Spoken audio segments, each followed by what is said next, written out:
Hello everyone, Douglas Waltz, Old Man Comic Book Reviews. We got a giant stack. I have some criticism. Hang on to your hats. First issue of the new Blue Beetle. Hooray, we love Blue Beetle. And it is written by Josh Trujillo. Adrian Gutierrez is our artist. I love the artwork. I love that Ted Kord is in it. That they're fighting the Madmen. Even better, there's other Beetles.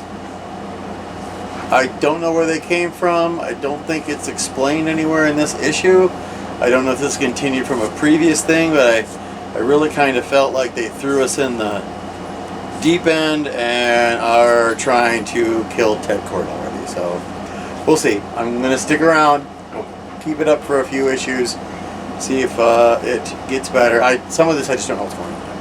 It's like they dropped us in the middle of from the last one. We have a new arc of Sheena, Queen of the Jungle, called Fatal Exams. They wrote the word final and then crossed it out with fatal. Sheena Reboot is by Stephen E. D'Souza, written by Wes Clark Jr. and Stephen D. Souza. Art is by Ediano Silva.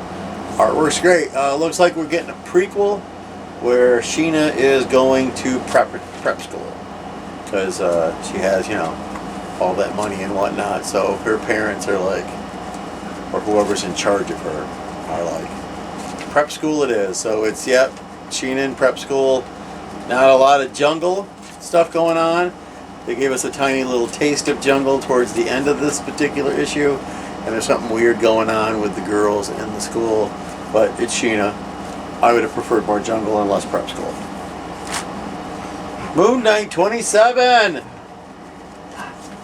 Any noises you hear, I'd like to remind you all that we do have dogs who don't make a single solitary noise until the camera's turned on.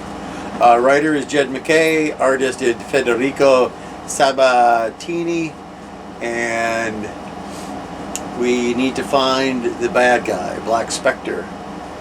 He needs to be taken out, and so they're going to go into the mind of Nitro to find out what they can find out in there. It's, artwork is the artwork. The artwork hasn't really changed.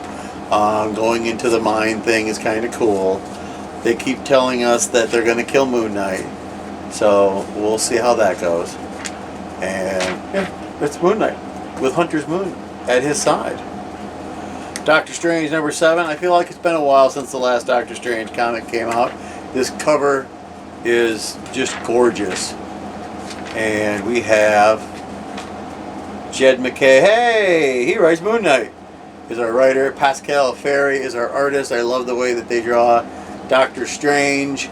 We were at a wedding when General Strange showed up. We found out that General Strange was Doctor Strange who fought a war for millennia.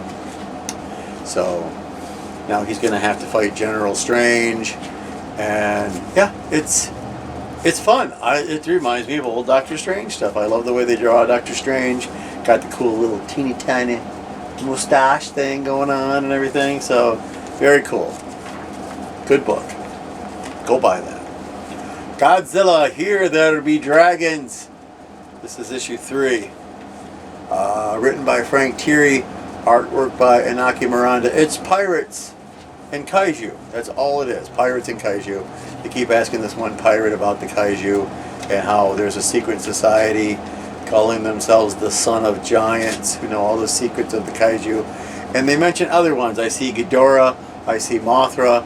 I see Rodan. Rodan is with the Aztecs. Mothra is with, I'm assuming those are Egyptians. Ghidorah is with the Romans. Godzilla was in Japan. That kind of makes sense. Then they made the mistake of showing us Hedorah. Hedorah is the smog monster, for those of you who have only seen the Americanized Godzilla versus the smog monster. There, at the point in time, we'll say the 1700s for this whole nonsense, was not enough pollution to create Hedorah. So, thank you very much for showing Hedorah. He does not belong in this comic book. Stop not reading or watching those things. You gotta know. All right, I don't read that one. Amazing Spider-Man 33. 3-3, folks, for those of you keeping track. And When last we left Spider-Man, he got stabbed in the chest by Kraven with a spear that has turned him into, I don't know, just something worse. He's something so much worse. Seth Wells is our writer. Patrick Gleason is our artist. The art's fine. It is fun watching Spider-Man being the bad guy. He's the bad guy in this, even though Kraven's in it. But Kraven unleashed a monster who is just toying with him. It's interesting what Peter does to him, Spider-Man, whatever you want to call it. But if anyone has ever watched Kraven's Last Hunt, read Kraven's Last Hunt by the wonderful J.M. DeMatteis. This is a flipping the whole thing around thing, and it's interesting. I'll wait to see how they go with it. We got a new number 1, folks, Project Cryptid, 1 of 6. There are 2 stories in here. First we have The Ballroom of Death, written by Mark Russell. Jordi Perez is our artist. Wormy and Me, Paul Cornell is our writer. PJ Holden is our artist. And Ballroom of Death is interesting. Ballroom of Death does not have a ballroom in it. It has to do with the Himalayas, and that's the trek that you take up the mountains, Everest and things like that. So we get the abominable snowman and that, the Yeti. It was, interesting. It wasn't, the greatest thing on the planet. Wormy and Me is better because I laugh every time I'm forced to say the words Mongolian Deathworm. There's a terrible movie with Victoria Pratt, which is the only reason to watch it, and the movie's called Mongolian Deathworm. It's garbage, but Victoria Pratt's in it, so you should watch it. So this guy adopts a Mongolian Deathworm, and then he runs into a cryptozoology unit. So we get Bigfoot, there's the Alabama skunk ape, a Barghest named Barry. My favorite thing in here is just one panel, and it's about a chupacabra. And the guy says, "Goat sucker" doesn't begin to describe it. This dude will suck anything, which is why we call him Dave. Or maybe I shouldn't share that story.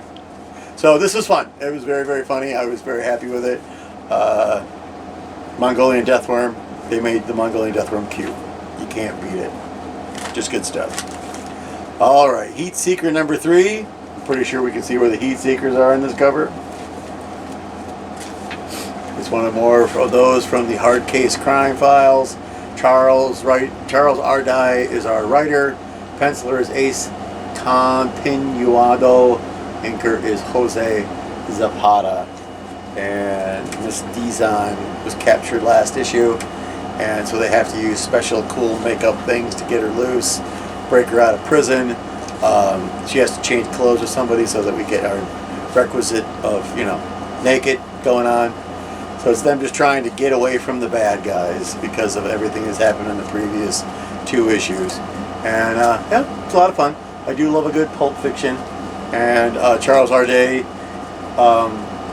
admitted that the reason that the new characters are magicians is because that's all he was fascinated with as a child. And he went so far as to publish horrific pictures of himself as a little nerd with big glasses and a bigger nose doing magic. This is the best part of this issue. Charles, thank you very much for that. You did a great job. I'm so proud of you. Oh, I didn't read that one either. All right, so there's our big giant stack of comic books. Sophie, Fiona, we did not see you this weekend. Instead, Mom and I had a date. We went up to Grand Rapids to get to watch on the big screen Saitochi Kon's film Perfect Blue. Still as messed up as it's always been. It's 20-year anniversary of Saitochi Kon's Perfect Blue, so we got to watch it on the big screen for the first time on the big screen. We've seen it numbers of times on DVD, Blu-ray, what have you, but we've never seen it big, and it was awesome. It was still as weird and funky as I remembered it.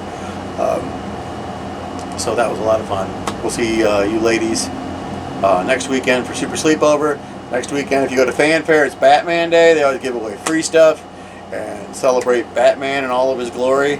So September 16th, next Saturday, Fanfare Comics, Batman Day. We'll be there. We have to change our comic book day to Saturdays. So for the most part, I hope I can keep up with the Sunday thing. This week I was lucky. and then I got to read all the comic books before the show normally is shot on Sunday and released on Sunday. I'll try to keep that up. We might skip a week if it gets out of control because I'm picking up comic books on Saturday, but that would put it a little farther behind than I like. I don't like you guys to wait that long. So in the meantime, like I always tell everybody, go find comic books to read. Go to your local comic book store. Ours is Fanfare here in Kalamazoo. You go to the 50-cent bin, the dollar bin. If you got a quarter bin, lucky you. We don't get a quarter bin. We have to pay 50 cents, twice as much. So, or go online. There's lots of comic books online. Your local library has a app that you can get where you can read comic books online. If you don't like comic books, try manga. Manga is fun. There's manga out there for people. If you don't like manga and you don't like comic books, there's comic strips still out there. Garfield. My favorite is Wallace the Brave. There's so many of those out there that you can just read at comics.com. It's just nothing but the comics that are normally in the paper. You can read them online. Or if you want to read them in the paper, that's fine as well. Good luck finding a newspaper in this day and age. What are you going to do? So until next week, I'll see you then, and go read a comic book.